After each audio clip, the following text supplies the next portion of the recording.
Buenas tardes, ¿cómo les va? Otra tarde más nublada, pero lindo, otoñal. Eh, bueno, ya estamos, la verdad que pasa rápido, ya estamos casi a fines de mayo. Se nos pasó rapidísimo estos primeros meses del año.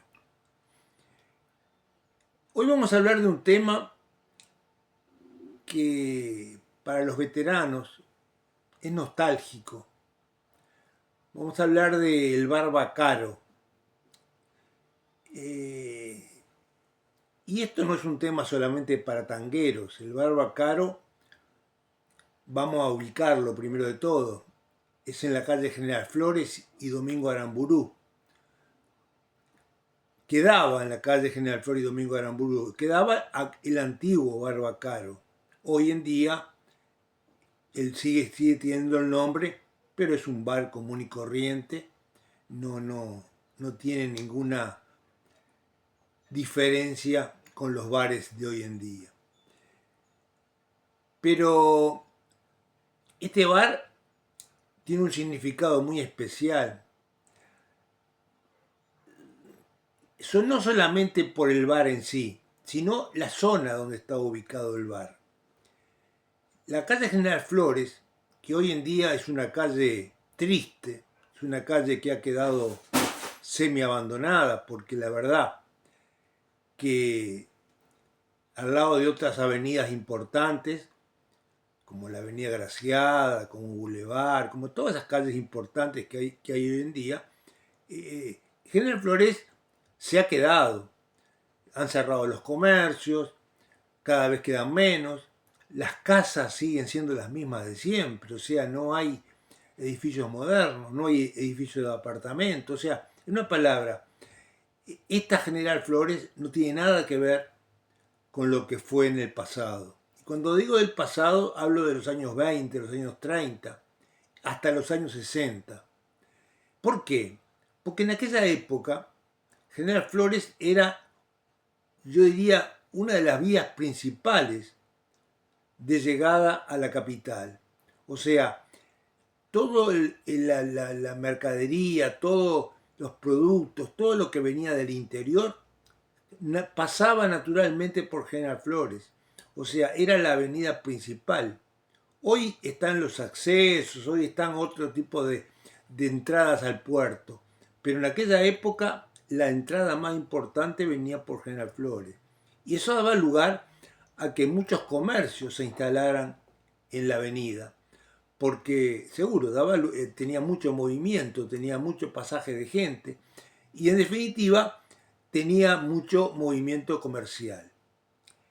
Además, coincidían estamos hablando concretamente de la zona de Domingo Aramburú y General Flores, es el barrio Goes, hoy en día es el barrio Goes, siempre lo fue el barrio Goes, coincidía que ahí terminaba la estación del tren, la terminal Goes.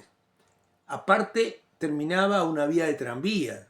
O sea, era de fácil acceso. O sea, llegar al bar Bacaro era fácil para cualquier montevideano.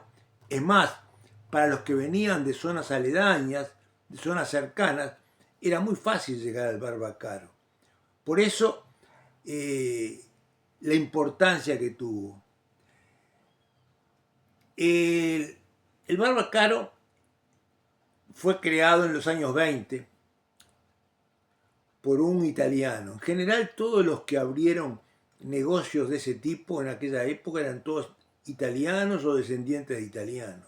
Este era un italiano. Más concretamente se llamaba, le decían, no se llamaba, le decían Yurumín.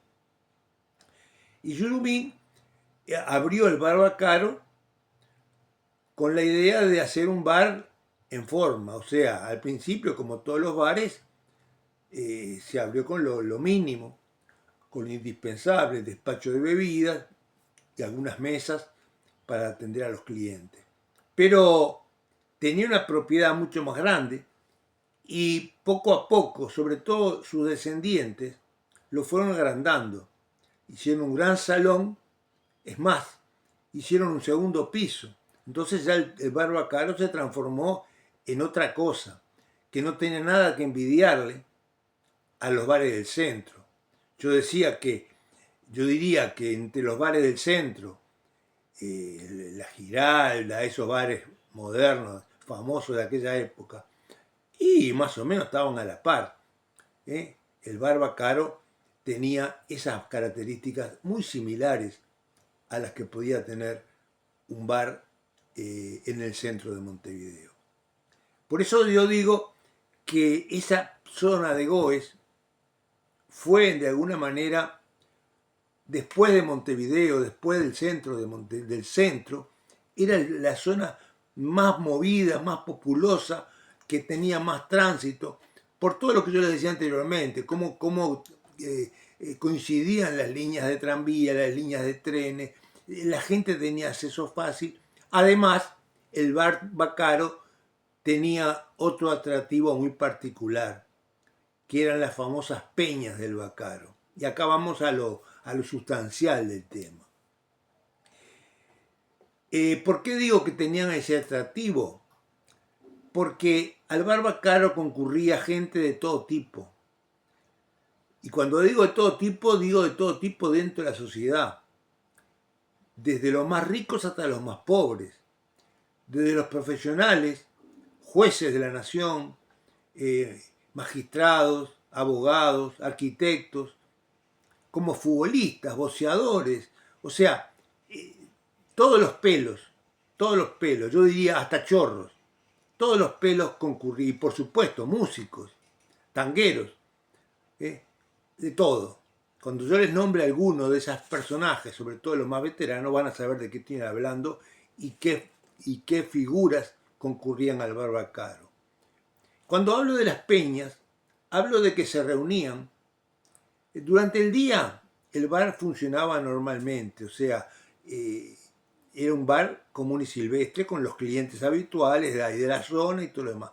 Pero en la noche era que se formaban las peñas. A la noche llegaba la gente después de trabajar, después de sus tareas diarias, y concurrían al Bacaro.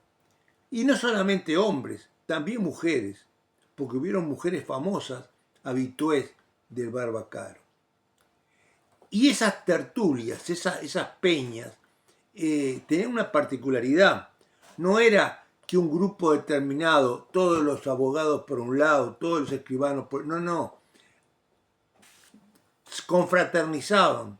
O sea, no había una élite determinada en cada lugar, sino que como se conocían, como aparte eran asiduos concurrentes, se conocían y alternaban las mesas y podía coincidir que un actor de la categoría de Alberto Candó, que fue uno de los concurrentes al Barbacaro, un ícono del teatro nuestro, está en la misma mesa que Tito Borja, un jugador de fútbol, o un boxeador como Dogomar Martínez. Entonces, el Barbacaro daba para todo, y ustedes, fíjense qué interesante sería esas conversaciones, esos temas, porque en definitiva, un juez de la nación, un actor como era Candó, tenía sus temas y podía exponerlos y podía discutirlos con el resto. Pero a su vez se enteraba de cómo era la vida del boxeador, de cómo era la vida del futbolista, por los trances que pasaban, las problemáticas sociales que tenían. O sea, el Barbacaro era una especie de confesionario de los temas habituales que tenían los que concurrían a ese lugar. Aparte, era un bar solidario, porque en definitiva, cuando se sabía de alguien que estaba pasándola mal, que tenía problemas o económicos o problemas de otro tipo, se buscaba siempre la forma, el medio para tratar de resolvérselo, o por lo menos para ayudarlo. Era un bar, yo diría, solidario. Y hay una figura, yo diría que es la más destacada, por lo menos dentro de todos sus concurrentes habituales del Baccaro, estaba un abogado, Juan Carlos Patrón. Juan Carlos Patrón es un escritor famoso en aquella época, fue el que hizo la película Procesado 1040, la obra Procesado 1040. Pero aparte fue un cronista del barrio, él vivía frente al Baccaro y contó la historia del Baccaro. Yo muchas de las historias que voy a contar y muchas de las cosas que voy a decir las leí del propio Patrón, o sea, son cosas que él contó, son crónicas que él hizo sobre la región. Porque aparte, cuando hablo del bar Baccaro, estoy hablando de que cerca del bar Baccaro había otros lugares tradicionales y que van a formar parte del conjunto. No se olviden que está a la vuelta del famoso barrio Reus.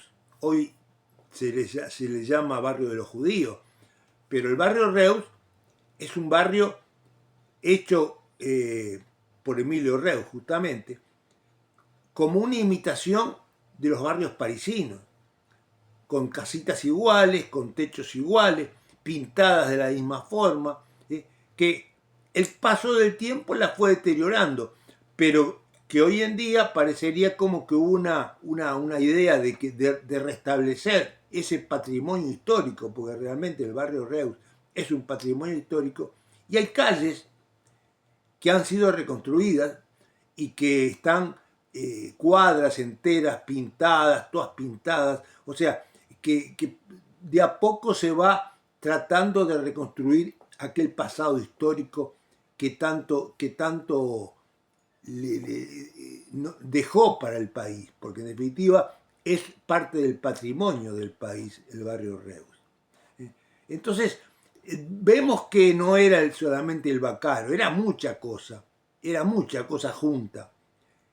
Aparte había otras cantinas famosas en la zona, por ejemplo Roque Santucci, otro italiano, que tenía su cantina también ahí en la vuelta. Estaba el Sudamérica, famoso Club Sudamérica, que también brindaba sus bailes, sus lugares. O sea, estamos hablando de una zona que en su momento llegó a ser muy populosa, muy concurrida y de alguna manera mostraba una similitud o trataba de alguna manera de competir con lo que era el centro de Montevideo. Bueno, ahora seguimos.